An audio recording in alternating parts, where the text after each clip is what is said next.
Technology is a fascinating topic to me because I've been doing it for a long time. But I think also what's interesting about technology is it's designed sometimes to make you feel stupid. You know, like I noticed we're passing these microphones around and we're all kind of, is this thing on? You know, technology can be pretty. It can make you feel kind of awkward. You know, and even me, this is the first time I've ever worn one of these kind of headsets, so I'm just kind of like, is this thing fitting, you know? So you look good in it. Yeah, oh, thank you. So technology, a lot of people they approach it with trepidation, and it makes you feel stupid. But don't worry, it's not you that's stupid; it's the technology that's stupid, right? There's a great quote from. Has anyone ever read *The Hitchhiker's Guide to the Galaxy*? Yes. Douglas Adams.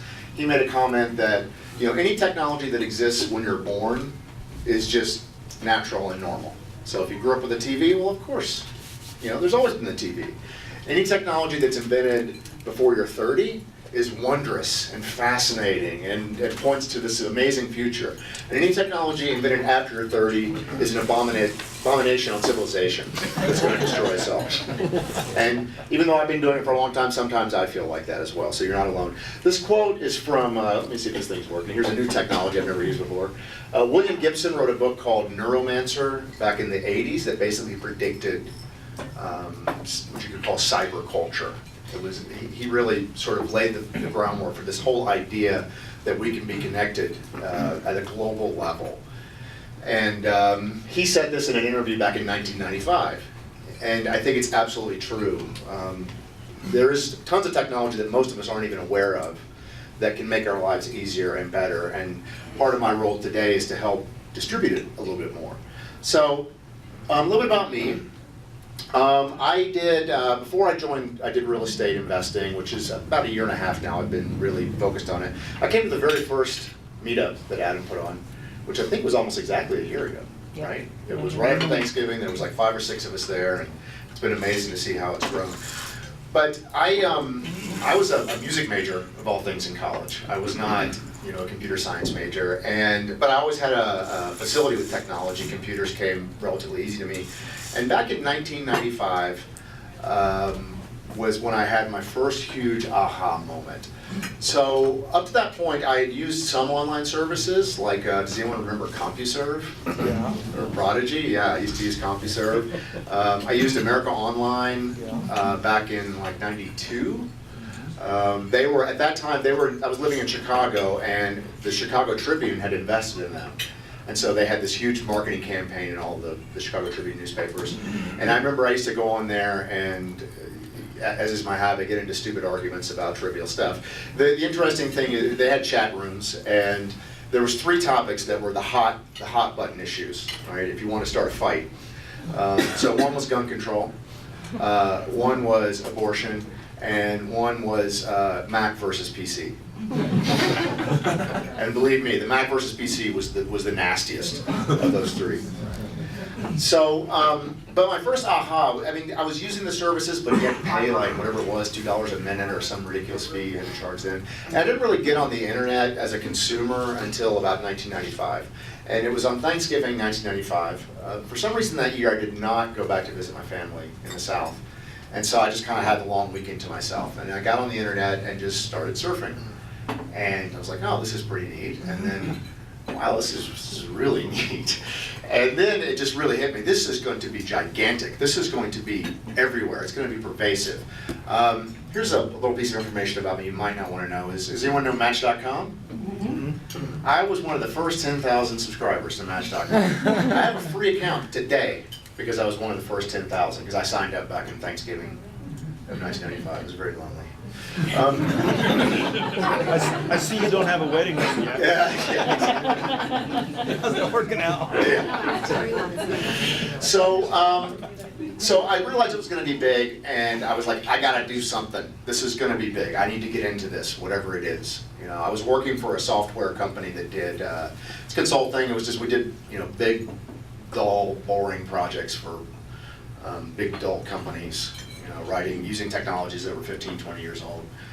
So that wasn't very exciting. But I did have, back then there was a new technology that was still not even out of beta. Because back then beta was still a kind of a cool word to use. Now everyone uses beta. But it was called Java. Has anyone heard of that? Yeah. It's a programming language. It was a brand new programming language. They were talking about how it was going to change everything. It was a big deal. So I said, great, that's my business plan. I'm going to do something with Java. That was it. That was as far as my business plan went.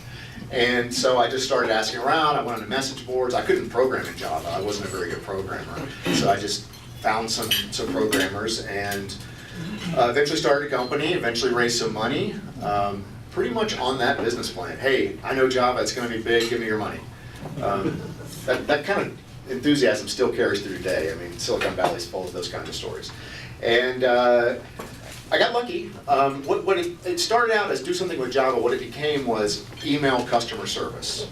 So I went and one of my investors was with the Chicago Board Options Exchange. And I went over and met with some folks there in the call center, and they showed me how much email they get from people asking questions about trading options, right?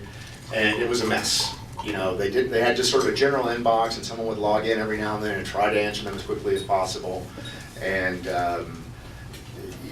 I could see this is something that needed to be fixed. There's going to be more of this. There's not going to be less of this. And so my company was called Distributed Bits, and we made software for managing inbound email, tracking things like call centers do. You know, how long has this email been waiting a response? How quickly do we respond? Those kinds of things. It's funny though, because when I was raising money for that, I mean, I made it sound easy, but it was hard. I mean, I really had to raise the money just $10,000 at a time. Chicago, especially back then, was not known as a place to start a tech company. All the action was either in Silicon Valley or in Boston. And I didn't really have much of a track record, so it was a challenge. But I would go to events like this with investors, and I would ask them, so how many of you have an email address? So let me ask that question now. How many of you have an email address? Yeah, who doesn't? All right. How many of you have 2 email addresses? Anyone with 3? All right. Well, I would do this back in 1996 by then. And, you know, maybe a third of the room would raise their hands. And I would explain to them, hey, these companies, they get a lot of email. It's a real problem. And they would be like, I don't need email. You know, so things that seem, this is in that whole when you were born kind of thing. Email, of course, is pervasive now. Everyone has email, right? But back then, it was just kind of this toy. And so I guess the message here is technology, it's changing and it keeps changing. Like I've heard that younger people don't even use email anymore. You know, they use it because old people use it. They do everything on Snapchat, Instagram, and Facebook, and Telegram, and WhatsApp, and texting, and all this stuff. So it may be that email is already that, you know, it's kind of like the dial phone. If anyone remembers that. Does anyone remember a dial phone? I should say it. We have one, yeah. That thing makes sparks. Did you know that? Okay, so fortunately for me, it worked out. The company, I sold it to a company in Boulder. That's how I ended up out here. And that company did email marketing outbound. So we were the inbound, they were the outbound. And the main thing I learned was how to do this. It's how to torture people with PowerPoint. So they were a big company, big. They were public, but they were only doing about $1 million a year. But they were worth, I don't know, 150 million at that point. They ballooned up to about $1 billion, and then went down to about 0. And I owned a bunch of that stock, and for a while I felt really good, and then for a while I didn't feel too good. And I ended up taking what I did make off that and putting the down payment on my townhouse at Boulder. And that's the best investment I've ever made.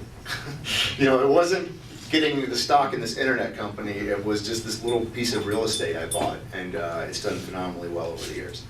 So what I'm going to cover today is just the technologies that have emerged since then. And this is what I'm not going to cover, and I'll explain why. So crowdfunding is less about the technology and more about the legal issues. I don't feel confident talking about that. You really need a securities attorney to talk about that. I am going to talk about how crowdfunding is going to change in the future, though. Online education, there's a ton of, I'm sure many of you have seen these online courses for learning real estate.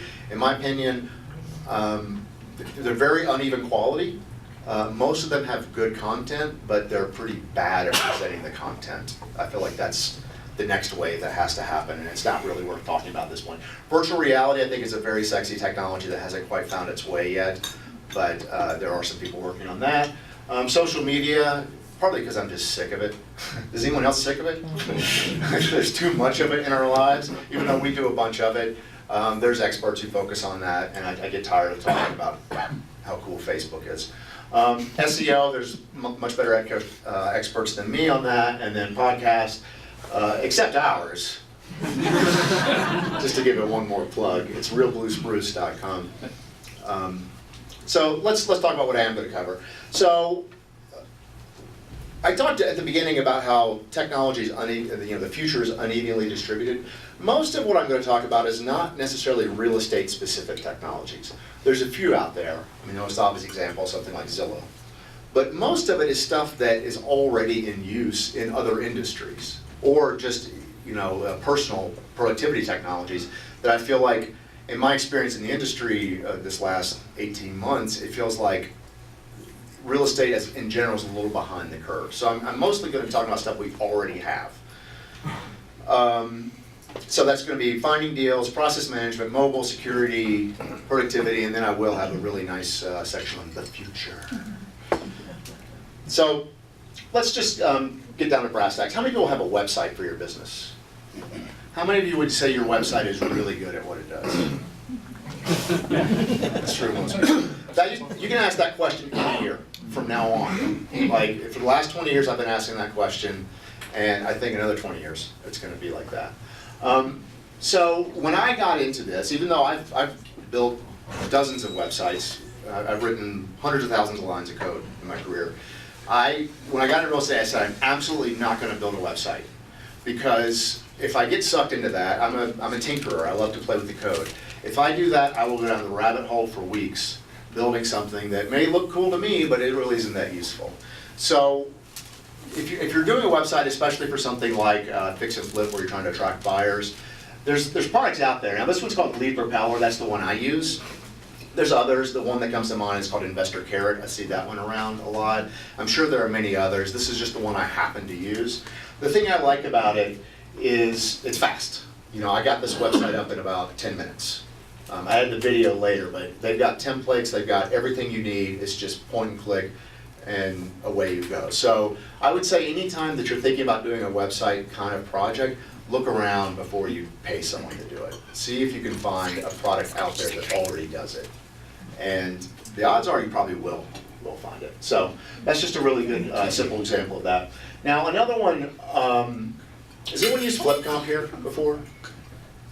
Really, I'm surprised. Okay, so FlipComp, a lot of times when I first got into real estate, and I imagine some of you did this too, I got into it thinking, well, I need to have access to the MLS. And that's a good reason to go get an agent or to get a friend who's an agent. But I discovered FlipComp almost by accident. It was actually at one of these guru boot camps where they were trying to upsell me on something else, but I liked this. I thought this was really cool.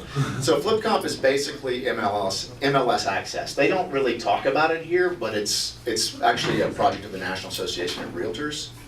And so they have, in each market, they have a local representative whom I've never spoken to in my life. There's a name there, but it doesn't really mean anything. You sign up, it basically gives you real-time MLS access, but it's a slightly different look. What it will show you is, they try to estimate ARV based on some kind of secret sauce algorithm. I'm not sure how much I trust that, but it does give you everything you need to know. I think it's $149 a month, so it's reasonably priced, and I found this is my go-to when I was doing a lot of flipping. It's like anytime an address came through, the first thing I did was go to FlipComp. It even has some tools where you can do some very gross estimates of the given profitability of a property, like what offer price you should get, what are the comps in the neighborhood that are close. So this is, I found this to be an extremely useful product. And I'm surprised it's not more well known. One thing I will say is it's a good product, but it still feels about 10 years old to me in terms of technology. They could do a lot more with it, but I think they don't, because it's the National Association of Realtors, right? I think they're on one hand, they're like, we got realtors that we need to, on the one hand, technology's changing everything, but we got all these realtors too. And so I mean, I can think of a half dozen ways they can improve this. And I contacted them actually about using their API. It was ridiculously expensive. It was $5,000 a month. The same API from Zillow is free. You know, so that sort of gives you a sense of the direction. It's a good tool, but I don't expect these guys are going to be leading us into the future when it comes to technology. This is a tool that I'm surprised more people don't know about. So this is Google Sites. Has anyone ever used Google Sites? Mm-hmm. Oh, okay, that's good to hear. So a lot of times when you need to build a website, you could use the Lead Propeller is great as a lead generation tool. It's not so good if you want to feature a property, right? And I get emails every day, I'm sure many of you do too, from wholesalers selling something, and it's kind of this ugly email. It says, you know, here's the price, here's the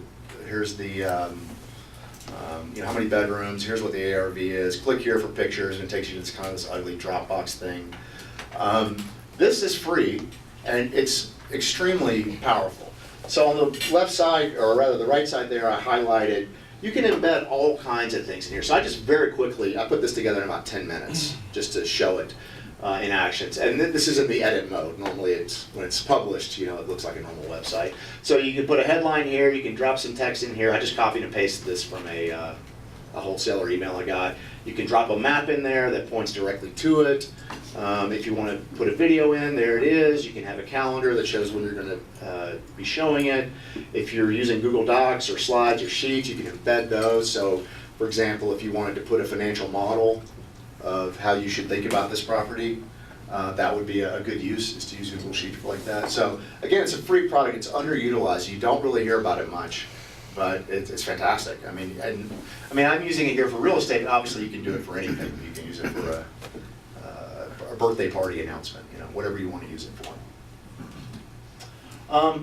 So this is a tool that I think is just fantastic, and I'm surprised it's not more well. So you know Trello. Does anyone here know Trello? Okay, so Trello is a, let's back up the history. So Trello is basically for managing processes in a collaborative kind of system. And the way it works is, it's a little cut off here, but so I have a column here that says to do, and then, you know, things I'm doing, things I'm waiting for, and things that are done. Now, those can be whatever you want them to be. I just happen to call them that, right? I think I may have another example in a minute, I'll show you. And each one of these cards is just a task, right? And sometimes the task is just one sentence, which is fine, but sometimes the task has 80 things underneath it, right? Especially if you got a closing schedule, right? You got all the documents that go with that, all the contact information, all that stuff. It's a great way to capture that. Wow. And then the way you work is you assign it. So I've got this one assigned to me. Here I've got one assigned to me and Robin.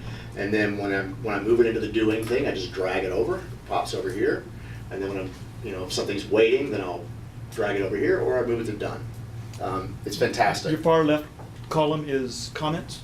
That's actually documents. Okay. So that's stuff that we're not gonna, the one thing I don't like about Trello, I've asked them about this, is it's great for tasks, but sometimes, like what we do is when we buy an apartment complex, we create a board. This whole thing is called a board, right? And we create a board that's the name of that apartment complex. And then, so that's just all the tasks that go with buying and managing that complex. What it does not do, that I really wish it would do, is it needs sort of a master card that has all the stuff, right? What's the phone number for the property manager? What's the phone number for the utility company? Where's that work order log? There's no sort of global part to it that holds stuff like that. And so our workaround is just to create one called documents, and this is where we just keep stuff that's kind of FYI type information. If, say, for example, you had multiple projects, which most of us do, Mm-hmm. and then exchanging information, say, for example, the builder, can you copy that card to another board? Absolutely. Okay. So I've thought about, I had a fix and flip project this year that is probably better terms than fix and flop. And a lot of it was poor communication on my part, as often is the case. I've thought if I do one of those again, I'm going to require them to use Trello. And if they can't, then they're not working with me. Because it's fantastic, because you can quickly put stuff there. It works on your phone just as easily. it's just, I can't speak highly about it. Oh, and it's free, by the way. There's a paid version. I don't think I've ever used it. And I've got probably a dozen boards on here, so I don't know how they make money. But it's a fantastic project. It comes from, if you're curious, the background of this is in software development. There's a method they call agile development. Started out as something called extreme programming before that, but the idea was to, well, let me just let you know a secret. So you know how like maybe a fix and flip you worked on, there's maybe some things about the property that you just kind of cover up. You know, maybe we'll just drywall over that I have thing. no idea what you're talking about. We'll just drywall over that thing and maybe hope they don't ask about this thing. Never over here. happens. Yeah, exactly. Well, software is exactly the same way. Exactly the same way. I mean, there's sausage getting made behind the scenes here. There's a lot of cruft in software development, and so you know that's one thing that's cuts across every endeavor, I think. Now, Agile developed as a way to surface those problems and get a better handle on them.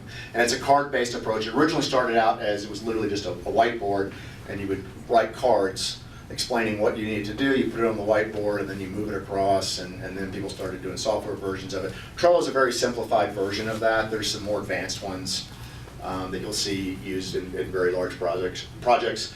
But it can be used for so many things. It's a great product. What I wanted to show here was just kind of what happens when you click on one of these cards. So you can see this is the list it's in. You can add a description. I don't have one here, but this is from our podcast board. So we just talked with Joe Fairless yesterday, and these are all the tasks that we need to do before it gets published. This is something that is a template, so you can just like click one button and all these show up. You know, so you're not typing them over and over. You can add comments, so this would be a common thing, like Robin might say, hey, I can't find the audio file, and she'll address it to me, and it'll pop up on my phone, and I know that what's going on. And then this just tracks everything that's happened with it. What you don't see here is you can attach files to it. You know, you can do multiple checklists. You can set a due date. You can assign people to it. You can give it labels. And then down here, this is some of the other stuff that you can do. So like this link, you can just send this to someone, even if they're not in an organization. Say, hey, the information's all right here. Click on this link and go to it. You can embed it inside of websites. You can even email to it. So like if you, what we do over here, this incoming. So incoming basically means something's up, deal with it, right? We don't really know what has to happen to it yet. And so let's say we get an email or we exchange email with someone who wants to come on the podcast. Great, we forward it to, it's not this one, but it's similar. We send it to an email address that looks like this, and it just automatically shows up in the card. So you don't have to leave your email to do that. So it's very powerful in that sense. Okay, so let's talk a little bit about mobile. I think what I'm going to do, these are some apps I like that, well, let me just walk through them real quick. So Full Contact is great for, oops, let's go back. Full Contact is great for capturing contact information, business cards. I'm going to give you a demo of that in a minute. Zillow, of course, everyone knows. But what I like about Zillow is it's really great if you're just driving around and you see a property you think has potential, you can favorite it. And then you can go back later and pull up all the records and do whatever it is you want to do with it. So it's just very useful for kind of bookmarking the real world. Although it's very interesting, like the place I live in does not show up in Zillow. It's some kind of a monstrosity. It's like 3 buildings, they're divided into 3 addresses, and no system does. Zillow doesn't show it, Flipcom doesn't show it, so it's just, there's these weird kind of data artifacts that some of these systems don't know how to deal with yet. Expensify is great for capturing receipts. All you do is you take a picture, and it gets captured. What actually happens is behind the scenes, there's people in India and the Philippines who read those and convert those into a spreadsheet. And then Captio, I use Captio probably 10 times a day. I use it during the introductions. And that's probably a good segue. So let me see if I can pull up, pop out of this. All right, is everyone seeing that? That's my phone. You can see someone's said something to me on Trello. Okay, so let's talk about Captio first. So Captio, all it does is you download it, install it. I think it's like $5, You give it an email address, and just whatever I type here, I hit send, it goes to that email address. So you send an email to yourself, right? Or if you have an assistant, you could do that as well. But the main thing is, it's just literally just, I think I heard someone talking about financial literacy. Was it you? What did you say? You're with a financial literacy organization? Partner with a. What's it called? It's called howmoneyworks.com. Howmoneyworks.com. And I send it, and this is going to show up in my email, and I know to go follow up on it later. You can also do this with, oops. You can also, I never do, but you can do things like take a picture. You can do an audio recording if you want, have it that way. It's incredibly useful. I mean, think of during the day how many times someone says, give me a call Tuesday. And you could get on your calendar and do it, or you could just email, call Adam Tuesday, and then you'll get to it later. It's incredibly useful. So now I want to talk about Full Contact. Now, Full Contact is, first of all, it's a Denver company. Cancel out of this. So this is basically a replacement for your address book. Boy, I'm showing people's addresses here. Hope they don't mind. So what's cool about this, I'm going to give an example. Is it Kaylani? Is that your name? Yeah, all right. So here's a business card, right? So what I can do is just take a picture of this business card. Voila. And if I want, I can do the back. Sometimes people have information on the back, but this one has an address, so I'll do that. And then I can add a tag to it, so I'll probably say something like meetup. It's a tag. And lender, you're a lender, right? Mm-hmm. Okay, so I'll just say lender. And then I save. And what's happening now is it goes off again to India. India is very busy. Right? So you can do up to, you have to pay for this service. You can do up to 100 a month, but there's also business plans, so you can do more.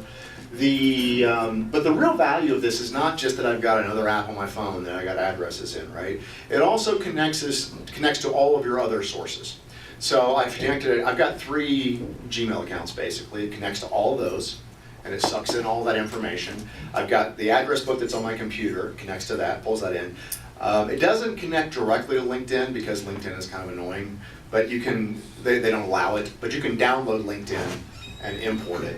And then it keeps it all in a single address book, right? And it also will enhance that data. Oh, someone's calling me. It will enhance that data. So if I just get someone's name and email address, if they're out there on the internet, they also have a Facebook account or a Twitter account or a LinkedIn, it will pull all that information in as well. So you have a totally comprehensive view, and you have the original business card as well, always stored with it. So if you write any notes on it or what happened. And so it's cool in terms of a unified contact system, but it's also cool because you can search and find stuff. So like these are the tags I have. And so for example, I was in Boston for this event called Ultimate Partnering 9. And here is all the people I met there, right? So I can just easily pull it up and say, oh, what was that guy's name? I met him in Boston. Oh, there he is. And it's incredibly useful that way. Yes, sir. Can you download that, after you've put it in there, can you download it to an Excel sheet to have an email? Yes, you can export it, yes. And I'll show you actually a really cool example of that's even better than spreadsheets, if you can believe that something is better than a spreadsheet. So, I love spreadsheets. Oh, and also it updates, so if someone has new information, it'll merge it and all that, and you can decide whether to accept it. It'll find duplicates, remove the duplicates. I mean, it's a really cool tool. And it was started right here in Denver, so that's kind of neat as well. So let's go back. And then there's a desktop app for it as well, so this is like where I keep all my contacts there. So let's hop back into here.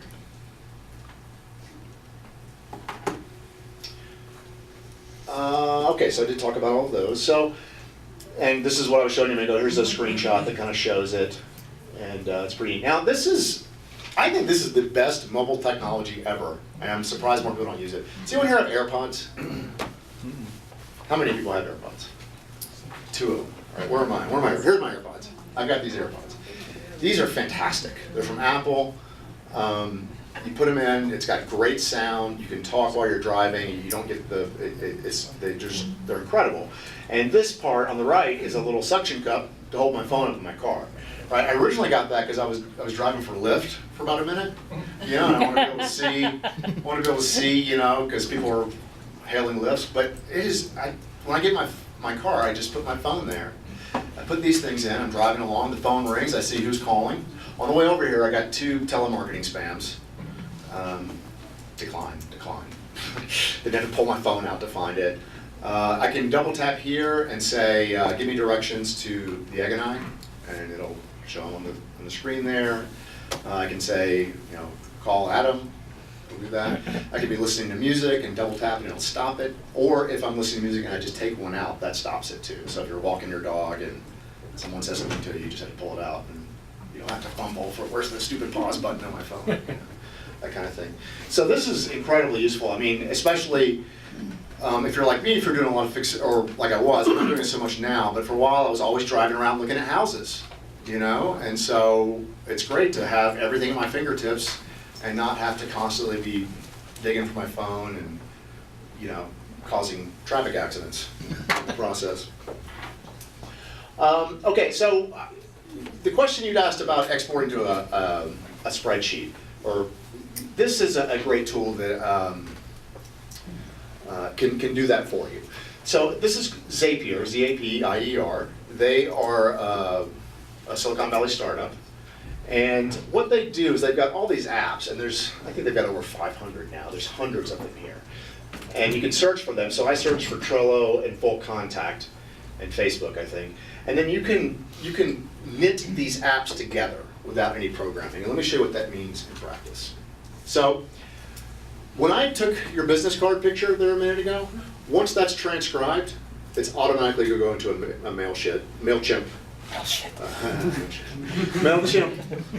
database, MailChimp list. I don't have to do anything. It just happens. And the reason that happens is Zapier.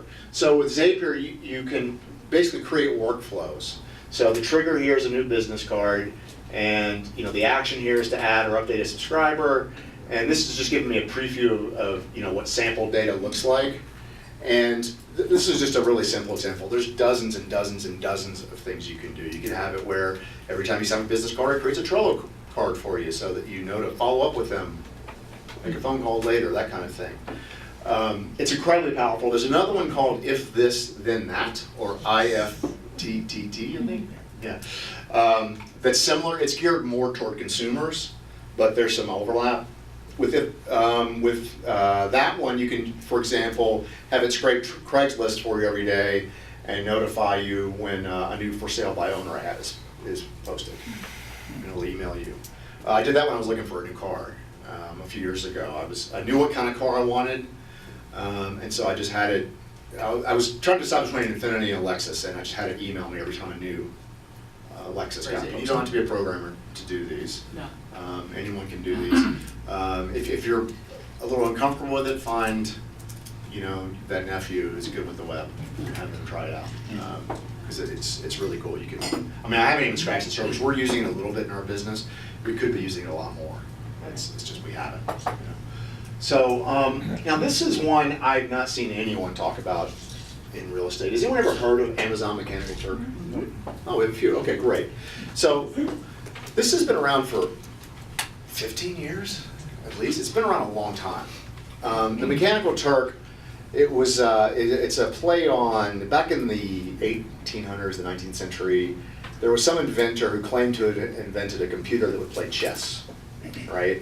And it was this box, you'd sit down and play chess, but it was really a Turkish guy underneath, so it looks like a machine, but it's really a person. Right? Well, that's how Amazon Mechanical Turk works, is you can create discrete tasks and then outsource them to people. Now, it's one of those things kind of hard to get your head around until you see an example. So I want to show you an example of what I did with it.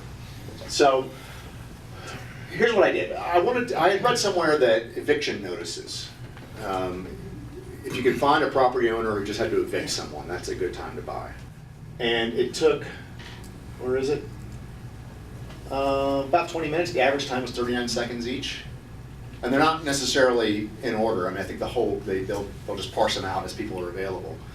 And so I got a spreadsheet that had all of that. Now, it didn't quite work as planned because the Denver County has the name of the plaintiff, the name of the defendant, but no address, right?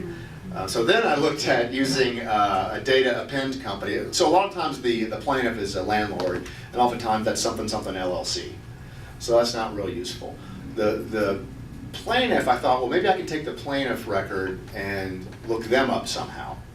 The problem is, if someone's named John Smith, there's a lot of those out there. And so I was able to append a bunch of records and get, I don't know, out of that batch, probably 200. But it was a pretty good bet that this person's last known address is probably what they got evicted from.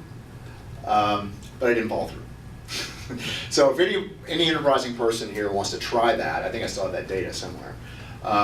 You could use that to get a reverse data search of all kinds of records like this. And the main thing with Mechanical Turk, it's obscenely cheap. I mean, I did 5 cents, but you can do 1 penny sometimes. People will just do stuff for a penny. I don't know why. I've used it to populate data, like I used to work for a survey software company, and we used to have these demo surveys to show off the features, and so I just post a link there and say, hey, I'll pay you a penny to go fill out this survey. And boom, we got 500 responses, and now we have a nice, cool looking survey we can show to people. Another example I've seen is a friend of mine has a website called godvertising.com, and it's funny pictures of church signs. You see the clever church signs. He had like, I don't know, 10,000 of these pictures. He posted them on there and had them transcribed into text. So now if anyone ever searches for that, his site has it indexed and it pops up. So I mean, this is just one example. It literally can be used for just so many things. And the goal here is just kind of open your mind to think about how could you use this tool for small, discrete tasks. It's incredibly powerful. Security. I wish I knew security better than I do because it's an infinite pool of money. I went to see a speaker back in, I guess it was 2000, it was before 9/11, and he was a security expert, security researcher. And he said, here's how the security industry works. Hey Adam, do you feel safe? Yes. Really? Oh, wrong answer. Yes. You feel safe? No. Give me $1. Now do you feel safe? No. That's how it works. The security industry, it's a never-ending problem. It will never go away. It's always going to be a problem. So you should never feel like you're completely secure. There's always going to be problems. The most important thing you should do, though, is get a password manager. This one is called Dashlane. It's pretty good. I'm not saying it's the best. There's probably a half dozen out there that are just as good. The thing I like about this one is it syncs between all your devices. So a password I create on my computer is now available on my phone. You can also store secure information like bank accounts and things like that on it. It's encrypted, and it's very and it will generate passwords for you. So when you're creating an account for the first time, it'll generate it. The thing is, it does it kind of the old school way of like 15 characters that are capitalized and numbers and all that. They found that actually doesn't work as well as just words. So if you could think of like 3 words that have nothing to do with each other, so it might be napkin, camera, projector. That is almost as good as any password you can dream up. You're supposed to have a number in the middle. Maybe. So Dashlane hasn't quite caught up to that. With the cryptocurrencies, which I'll talk about in a minute, that's the big thing they use now. They use what they call seed phrases. They're just random words.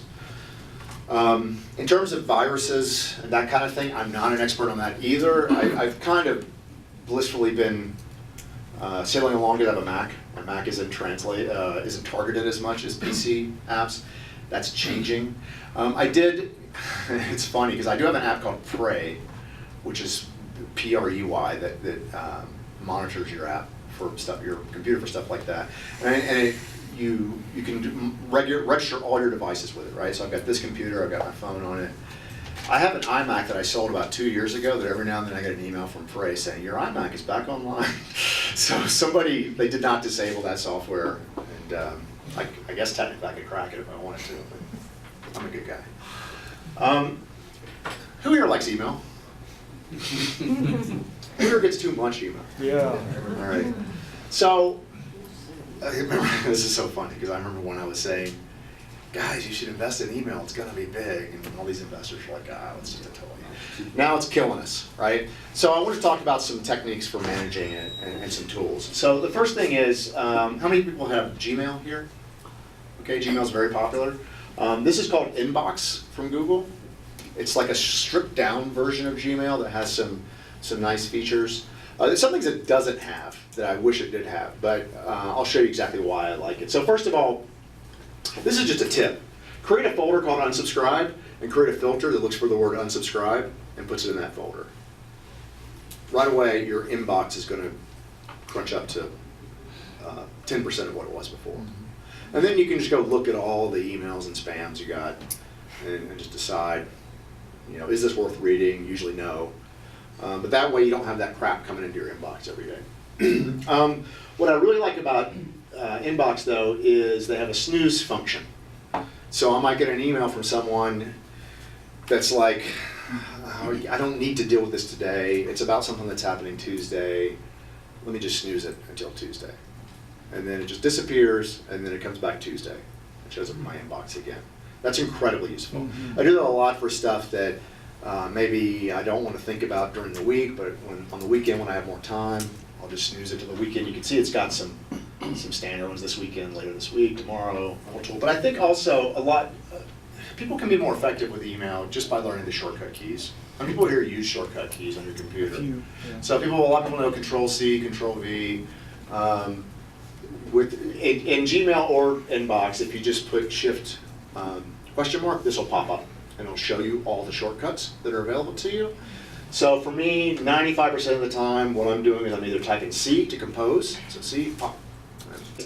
So an email comes in, this is junk, I don't need it, E, it's gone, right?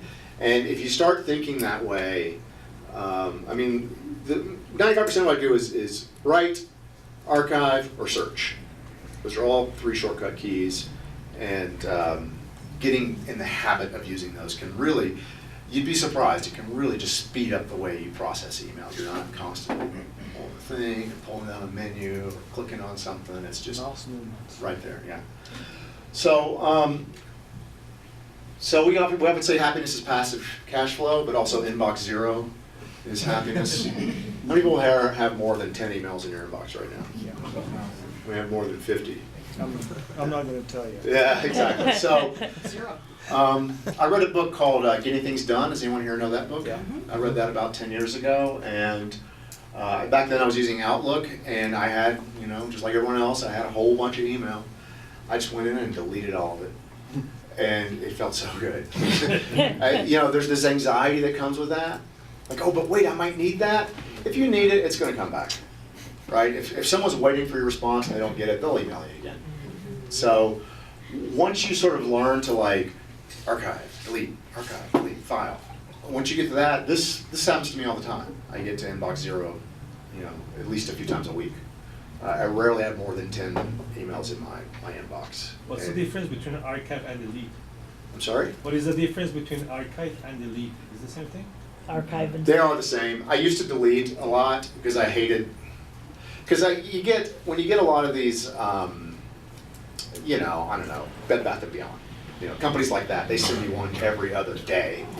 And if you try to search for something, it ends up polluting it. Like if you search for dryer because you ordered a dryer for that house you're flipping, and then you get 50 things from Home Depot because they're trying to get you to buy dryers, it can be annoying. So I used to delete a lot, which I can't remember what it is anymore. I set up a custom mapping where if I hit D twice, it would delete. But Google just doesn't want you to do that, and they don't really make it that easy to do. So I just started archiving everything. Yeah. Okay, some more shortcuts that people should know. Alt-Tab, does anyone know that one? That's how you switch back and forth between apps. That's very useful, especially to your point about having a dedicated client. So let's just sort of show what's happening here. So I can Alt-Tab and scroll between these different apps I have open. An unfortunate side effects of all these web apps is that typically they're all in your Chrome or your Firefox or Safari browser, and it's a tab, it's not an app. And that can be really annoying if you're like doing email in this one tab and then you need to go over to Trello in this other tab. You have to find it, point it. So if you use something like Fluid or something like Shift that converts email or other apps into a dedicated client, do it, because then you can just alt-tab. So I need to go to Trello, I alt-tab, and it shows the Trello icon, and boom, I'm there. I don't have to find it on there. I mean, and that kind of stuff, it seems trivial, but it adds up, and it creates cognitive clutter. Every time you have to stop what you're doing and think about what you're trying to do, you're giving yourself a psychological block, and that can really slow you down. Command C, Command V, Command X, these are copy, paste, cut. Use those probably 1,000 times a day. Command W closes a window. Command Q to quit. Command T is new tab in browser. Jump Cut. So Jump Cut is an app for the Mac. I'm sure there must be something similar for the PC. Jump Cut keeps a running archive of everything you've copied and pasted, like the last 30. So if you find yourself, there's like 3 different pieces of information that you're moving around, and you have to keep going copy and then paste, and then go back there and copy that thing and then paste.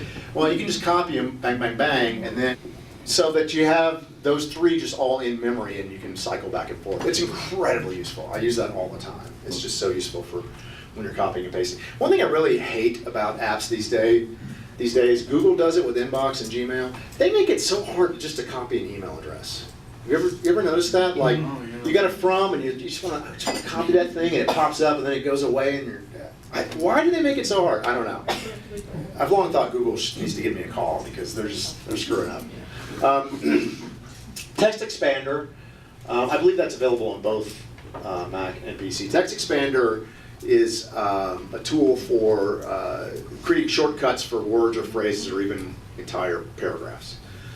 So I find myself having to enter my cell phone number in the forms all the time. So I have a shortcut that if I type it, it pops my phone number in there, my email address, my website URL, my mailing address. I even use it when I type the word thanks on an email.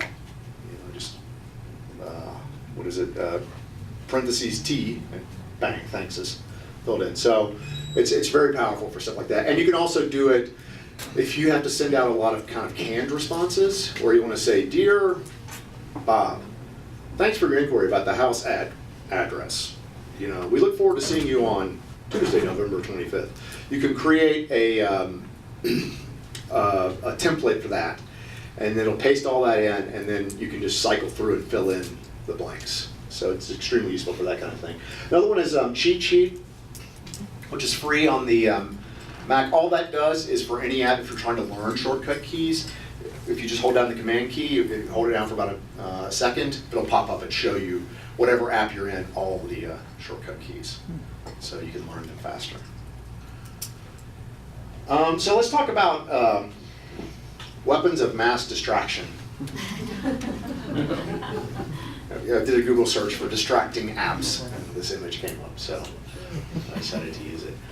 Does anyone ever feel distracted by your phone or by your email? Of course. What was that you said? Exactly. I mean, I'm bad. I'm as bad as anyone. I love to waste time looking at Twitter or Faceplant or whatever they call it these days. So one thing I found is really useful are these 2 apps. There's more of them out there, and they're not mutually exclusive, but it's just kind of the sequence I bought them in. So Focus is, and Freedom does this too, but I used Focus first. It will block access to websites and even applications. So if you're like me and you like to pull up the Twitter client every now and then, it just zaps it away and you can't use it. And you can set a schedule for it. So you can say, look, from 9 till 5, I absolutely cannot go to this one website, or I can't go to this app. And you can set it in hard mode where you cannot change that. Right? You can change it once you're out. So let's say I set it this morning to go from 9 to 5, and I can't use like Forbes.com. They have a bunch of pre-populated URLs of popular distracting websites like Reddit and Facebook and all that. that come with it. So 9 o'clock I turn it on, and then I try to go to Facebook, it gets zapped. I can't do anything about that. Even if I try to kill the app, it'll restart. And 5 o'clock finally, when it turns off, I can go in and adjust that. So I actually use Facebook a fair amount just for marketing related stuff. I try not to get sucked into it for kind of social stuff. And so the first day I had this, I was posting a podcast, and I'm like, oh crap, now I can't post this. So I just set a reminder in my calendar to, hey, remove Facebook from that list later on in the day. But it really works. I have mine set to basically 9 to 4 for most things, and then I have it come on again at night at 9 p.m. because I can just sit in bed and dig around on my phone for hours. Yeah. Yes? Can you shut off all gaming apps during a certain time? You can set up any apps. For like your kids' You have to specify the app. What's that? Which I'm one? thinking for my kid's phone. Yeah, absolutely. Now, Focus, I believe, is only for Mac. Freedom works with your phone too. And I have it running now, and it blocks. What it does, because of the way the iPhone works, you can't just block an app, but it basically disables it. So if I load up Twitter, it'll show whatever was there last time I was on there, but it's trying to fetch data and it can't. It just, you see the little spinning thing, it just never reaches it. These things are fantastic. I mean, they really have helped me a lot. Notifications on your phone. I mean, just all of them. The only ones I keep my calendar, because that's important to me. I keep text messages, and that's it. Well, sometimes I have Trello turned on too. But just anytime an app says, "Can we send you notifications?" just say no. Emphatically. It's a terrible distraction. Also, for your phone, what I do with messages, with text messages, I have you can specify how. Excuse me. In the settings, you can specify how it will vibrate, right? So if I get a text message, it has a special vibration. It'll go tick, tick, instead of just bzzz like they normally do. That way, if I've got it in my back pocket, when it buzzes, if it's just a regular buzz, I know it's probably not important. But if it goes tick, tick, then I know it's probably a text message, and that maybe I should take a look at that. But yeah, it's these devices are evil. I love them, but they're evil. And this is kind of what happens, just so you're aware. On Focus, if you try to go to a website, it'll give you a pithy quote like this. There's lots of sort of inspirational, basically polite ways of saying, knock it off and get back to work. I just want to give a quick shout out for an app, because we're coming close to the end here. Sketch. Does anyone here know Sketch? Sketch is fantastic for taking screenshots. So all these screenshots I showed you, that's Sketch. It's really cool. You can write on them, you can draw on them, you can draw little arrows, you can blur stuff if you want to hide sensitive information. Ironically, you cannot take a screenshot of Sketch with Sketch. So this screenshot is actually using the Apple's built-in screenshot. Okay, so who here knows about Bitcoin? Liar. No one knows about Bitcoin. Nobody. see the news a lot. Yes. No, I've spent a lot of, Bitcoin is very exciting. So just a side note. Bitcoin is based on an idea called Hashcash. Back in the very early 2000s, when I sold my first company to this email marketing company, my job there eventually became basically spam cop. I had to tell our clients not to do spammy stuff because it was a new they were all used to the direct mail world where you just blast away. Doesn't matter if people don't want it, but email is different. People can block email, right? And so my job was basically to tell them not to do stupid stuff, and then also to know all the people in the anti-spam world, and there was quite a few of them, and they were very angry people. They didn't like that their pristine internet was getting polluted by marketing. And they were always exploring different ways to stop the spam problem. So the idea behind Hashcash was, if I send an email from this server to that server, every time I send it, I have to solve a little cryptographic puzzle, right? When I say I mean the computer has to. Now, in a person-to-person kind of thing, that's no big deal. I may send Adam 2 or 3 emails a day, and there'll be 10 seconds of hash caching here, and then it goes forward. But if you're sending 10,000 messages, then it just becomes impossible because you can't solve all those problems fast enough to deliver your mail in any a decent length of time. No one ever actually implemented it. There was lots and lots and lots of talk, but no one ever actually said, yes, let's do this, and got all the ISPs involved, and so different solutions emerged. But the guy or gal, no one really knows, Satoshi Nakamoto, who created Bitcoin, apparently they were on that mailing list because Bitcoin is based on some of the same ideas. I'm sorry, did you have a question? I said he's not a real person though, right? They don't know him. Well, they don't know. They don't know. It's kind of fascinating, really. I mean, it's like this founding myth. Who is this Satoshi person? It could be Chad. Well, I think it's Kim Jong-il. Oh, great. So, yeah, his stake is now worth, I don't know, $100 billion if he were to sell his Bitcoin. So Bitcoin's exciting, but right now there's a lot of like, well, what's going to happen? What's it mean? Here's what I think is going to happen. So Bitcoin, I have no idea what the price is going to be. I will say that I hope it keeps going up because I bought some a couple years ago. And so I bought some then, and then actually I bought something called Ethereum, which I think is actually even bigger. The issues with, well, let's put it this way. Why is Bitcoin interesting? Bitcoin is interesting because it is the first scarce digital asset. Right? Unlike every other digital asset that you can copy and paste and remix and mash up, you can't do that with Bitcoin. It is truly scarce. And the reason is too detailed to go into, but basically it's designed to mimic the real world of gold, where you have to mine for gold. And so you have to mine for Bitcoin using cryptographic techniques. And it gets harder and harder as you go. So technically you could have as many as 21 million Bitcoins, I think is the total number. But each Bitcoin gets harder and harder and harder and harder. And so what's neat about that is that causes a price equilibrium. So all these miners who started out a long time ago, they were mining it, and it was easy to mine then because it's the first few set of Bitcoins. And then someone might give them some money, and they may say, you know what, this money, it's not, when you calculate how much I spent on hardware and electricity and all that, it's not enough money, so I'll just stop mining. Well, that creates scarcity, right? And so people, they give more money, you know? And so you have this sort of climbing equilibrium that happens. And that's really fascinating from just sort of a money perspective. But what's also fascinating is the blockchain, which is basically what Bitcoin is based on. It has to do with the idea of immutability of transactions. So you can, if I make a transaction, that is impossible to forge, in theory. It's impossible to forge, and it exists forever. So 100 years from now, you can go back and see that exact transaction that happened. And it's not stored in any one place, it's decentralized. So remember a while back when Equifax got hacked? What was that, 50 million records or something like that? That's just the stuff you know about, right? They've probably been hacked a half dozen times.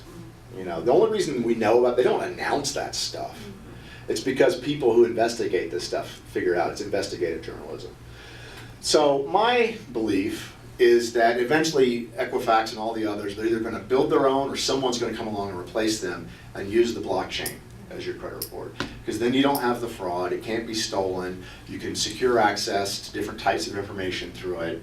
And, and since you can do that, then you can do other stuff too. You can just do reputation in general, like, you know, is DJ a good guy? You know, do people give him thumbs up or thumbs down? You know, that's all stuff that can be stored in the blockchain as well. Securitization. So these are two examples that I'm not endorsing at all. They're just two examples at all. But these are two companies that are trying to bind cryptocurrencies to real estate. So that essentially by buying this token, you're buying that real estate, just like if you're buying a title. I think that's actually going to be huge. I'm just not sure exactly how it's going to play out. We're even looking at doing something like that. But this, it's important to note, is built on top of Ethereum, not Bitcoin. So Ethereum is kind of like Bitcoin 2.0. What makes Ethereum interesting is it's not just a currency, but it's also an application platform. So you can do what they call smart contracts. So an example of a smart contract would be something like when you're buying real estate, you know, what do? You do the earnest money, you give it to the title company, right? And they hold it, and then they collect everything that has to be collected in order for the transaction to take place. And then when all conditions are satisfied, they release the funds and record the title and all that kind of stuff. Well, with Ethereum, you can do the same thing. So instead of having a title company, you would just have a contract, and you line up all the parties who have an interest in this transaction happening, and you can make sure they all sign off on it before the title is transferred. So that's where a lot of the excitement is, and I think, honestly, I think it's going to be gigantic. I mean, the thing about Bitcoin, you know, people get excited because it's, or they think it's crazy because it's over $10,000 right now, I think, right, 10,000. That seems like a lot, but it's kind of like how we look at the Dow. Going from 9,000 to 10,000 is exciting, but Ethereum right now is at about 400. And for it to go to 500 is way bigger than going from 9,000 to 10,000, right? And that actually happened. I mean, I've made more money in Ethereum in the last 3 months than I did the previous 6 months in Bitcoin. So now I'm not advising anyone to do this. It's 100% speculation. It's rolling the dice to do this, but I'm just sort of betting on the future of it. But I do think that this quote from Bill Gates is apropos. You know, we overestimate what we can do in a year. We underestimate what we can do in 10 years. And I think that's where we're at with technology. One way to think about digital currencies like Ethereum is the reason they're going so high, they're sort of based on vapor, right? What are you buying? And so people start comparing their market cap. So I think the market cap of Bitcoin is like 150 billion or something like that, which is less than Google, more than a lot of companies. But Bitcoin is not an asset. It's not a stock in a company. It's a stock in an entire economy, right? And 150 billion is trivial if you believe it's going to become its own economy. There's a writer named James Altucher who's written about this. When he talks about massive shifts that happen in civilization, he says we go from theism to humanism to dataism. So an example would be medicine. Long time ago, we didn't really know much about medicine, so you know the cure a lot of time was just to pray, right? Hope that God fixes what's wrong with me. And then we got some people who figured out that if you use some certain herbs and techniques and take a pill or whatever, that will cure you, and that does a pretty good job. But now what's happening with pharmaceuticals is we're using data. We're using gene sequencing, and that is a whole different topic that's really taken off. So we've gone from this sort of like, there's this thing that only God can fix to this thing that data is fixing now, right? And so that's one example. We see that in real estate, right? It used to be all about relationships, right? It was all you knew was humans, but now we've got tools that allow us to do transactions without ever even talking to a broker, right? Money, if you look on the back, it says, "In God we trust," right? It's theism. Then we got to humanism, which is the Fed issuing dollars, central banks that are issuing money. And I think that where crypto's going is it's dataism. It's money as data. And in the history of all these things, nothing ever goes back. We didn't do theism and then humanism for medicine and then decide to go back to theism, right? We just sort of kept going in the data. Same with money, I think. So we've been kind of in the humanist world right now where humans are issuing money that are running central banks to where data is going to be issuing the money. And I think that's going to be a profound transformation that I think in the next 10 years it's going to be very, I haven't been this excited since 1995 when I first got on the internet. That's it. So, one more plug for the Creative Real Estate Podcast. You can get the slides here, BlueSpruce Holdings, REI-tech, or you can email us and we'll send them to you.